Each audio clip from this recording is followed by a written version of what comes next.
ibunya bisa lahiran normal, biayanya murah, baik, darahnya bagus dan sebagainya, dipaksa untuk sesar misalnya, ya, ini bukan masalah anti sesar atau anti normal, bukan.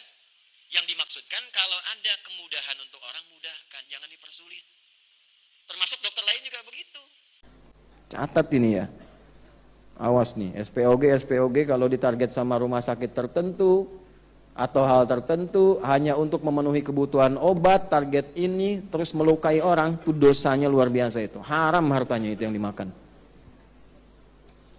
Udah tahu ibunya bisa lahiran normal, biayanya murah, baik, darahnya bagus dan sebagainya, dipaksa untuk sesar misalnya, ya, ini bukan masalah anti sesar atau anti normal, bukan. Yang dimaksudkan kalau ada kemudahan untuk orang, mudahkan, jangan dipersulit. Untuk bimbingan para bidan dan SPOG ini, coba diperhatikan detil ayat ini, ada petunjuk kelahiran yang mudah dengan normal. Kalau orang dipandang bisa lahiran dengan normal yang mudah, jangan dipersulit dengan metode lain. Maaf ya kalau kalimat saya ini agak dalam. Jangan ngejar target tertentu dengan mengorbankan orang lain. Taruhannya nyawa. Dosanya besar itu. Catat ini ya.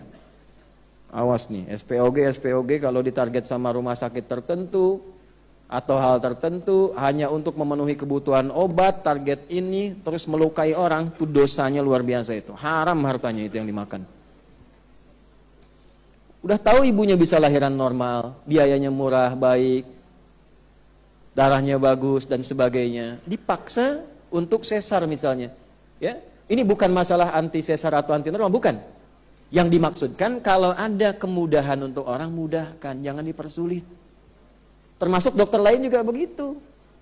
Kalau bisa berikan obat yang baik, yang murah, yang berkualitas, yang bagus, jangan bebani.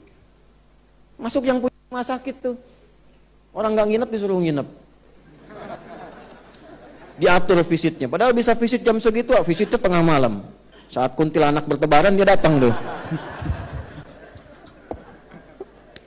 Jangan begitu. Nggak tahu suruh pulang masih kasih obat lagi. Ini saya agak keras ini. Ada kawan kami, sahabat saya, Bapak Ibu, di pesantren satu kamar. Orangnya pinter. Pinter matematika, pinter hitungan, macam-macam. Orangnya baik. Sakit flu. Kasih obat, jadi sakit telinga. Sampai sini aja bisa senyum, tapi setelah itu bisa marah. Konsultasi ke THT, dikasih lagi, kuat lagi, telinga makin sakit. Nyambung ke saraf. Sarafnya error sampai membentur-benturkan kepalanya ke tembok. Sampai nggak sadar, sampai meracau. Begitu berujuk lagi, dirujuknya ke rumah sakit jiwa. Marah kita sebagai temannya dengar itu. Dosa itu. Dosa. Kok bisa gitu begitu? Nah, makanya yang pendidikan koas dan sebagainya, tata dengan baik itu.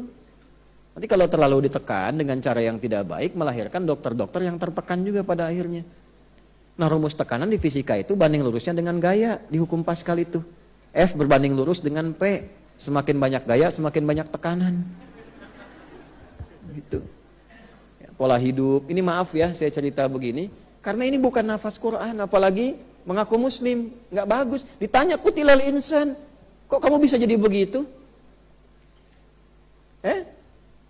Nah ini gambaran-gambarannya ya, tolong kalau bisa dipermudah jangan dipersulit. Nah ini termasuk dalam konteks ini tafsir saya sebutkan, ini bukan utak-atik ya, ini ilmu tafsir, sanadnya ada.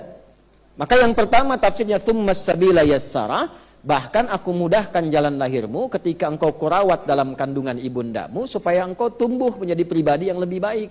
Kenapa kemudian setelah tumbuh jadi hebat, dapat sesuatu jadi angkuh? Ini tafsir yang tadi. Pendalamannya tsummas sabila yassara, bahwa Allah berikan jalan yang mudah, Allah saja mudahkan. Kenapa manusianya persulit? Jelas sampai sini? Paham ya? Nah, ini mohon maaf ya, ini karena sayang, bukan karena yang lain-lain ya. Sayang tuh sayang ilmu, kalau sayang hati untuk istri dan anak-anak saya.